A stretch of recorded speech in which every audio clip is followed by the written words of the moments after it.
Ang dalawang bagong biling corvette ng Philippine Navy mula sa South Korea may pangalan na. Ang dalawang barko nga pong ito mga idol ay ginagawa pa lamang sa South Korea at nakatakda ding i-deliver sa ating bansa sa mga susunod na taon. Yan ang pag-uusapan natin, pero bago yan, kung bago ka lang sa aking channel, huwag mong kalimutang mag-like, subscribe at i-hit mo na rin ang notification bell button para lagi kang updated sa mga bagong videos natin. Ang dalawang bagong corvettes ng Philippine Navy na HDC 3200 mula South Korea ay may pangalan na. Ang mga pangalan nga pong ito mga idol ay nakita sa disenyo ng patches para sa Offshore Combat Force kung saan mapapabilang ang dalawang bagong corvettes na ito. Ayon nga po sa litrato ay papangalanan daw ang barkong ito na BRP Miguel Malvar FF06 at BRP Diego Silang FF07. Ito nga rin po ang binalita ni Max Defense Philippines kung saan ipinakita niya ang litrato ng dalawang patches. Kung papapansin natin mga idol ay FF06 at FF07 ang ipapangalan sa dalawang barko na designation para sa frigates. Ang FF mga idol ay nakabase sa Philippine Navy's 2016 Naming and Classification Standard. Imbis na nga po na para sa corvettes ay para sa frigates ang nakalagay sa dalawang barko. Ayon din sa Hyundai Heavy Industries, ipinakita nito na ang designation para sa disenyo ng barko ay frigate din kung saan may pangalan nitong HDF 3200. Kalaunan ay binago rin ang pangalan nito at ginawang HDC 3200 upang maging corvette.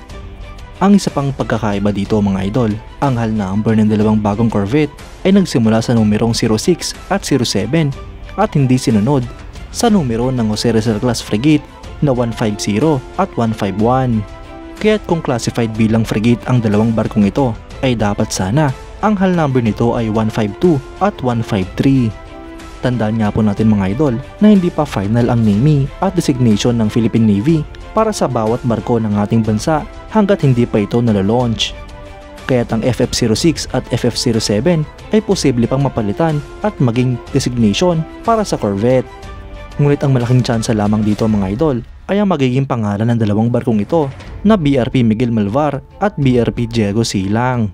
Ang HDC 3200 mga idol ay ang future corvette class ng Philippine Navy na ginawa ng Hyundai Heavy Industries para sa ating bansa.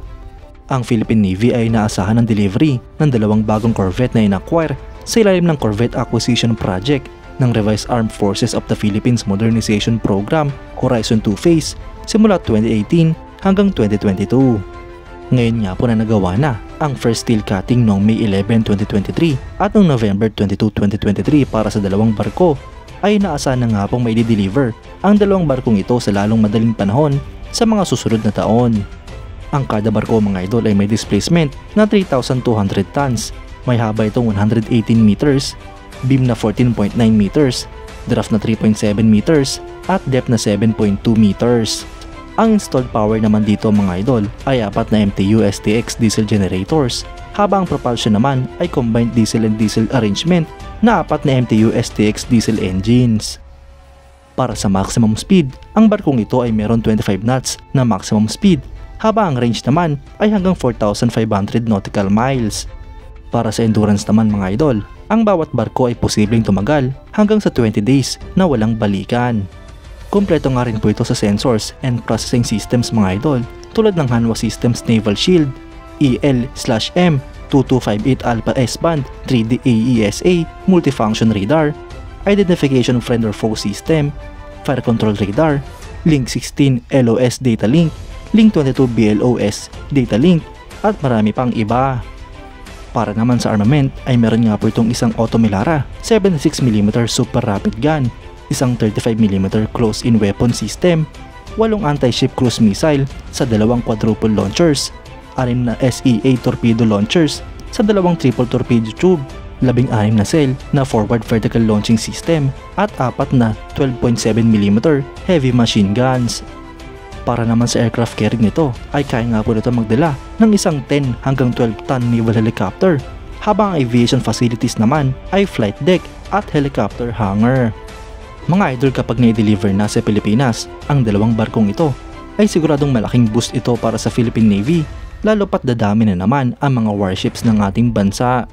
Magagamit nga po ito ng Pilipinas upang depensahan at protektahan ang ating mga teritoryo, lalong-lalo na sa West Philippine Sea. Kayo mga idol, anong masasabi nyo?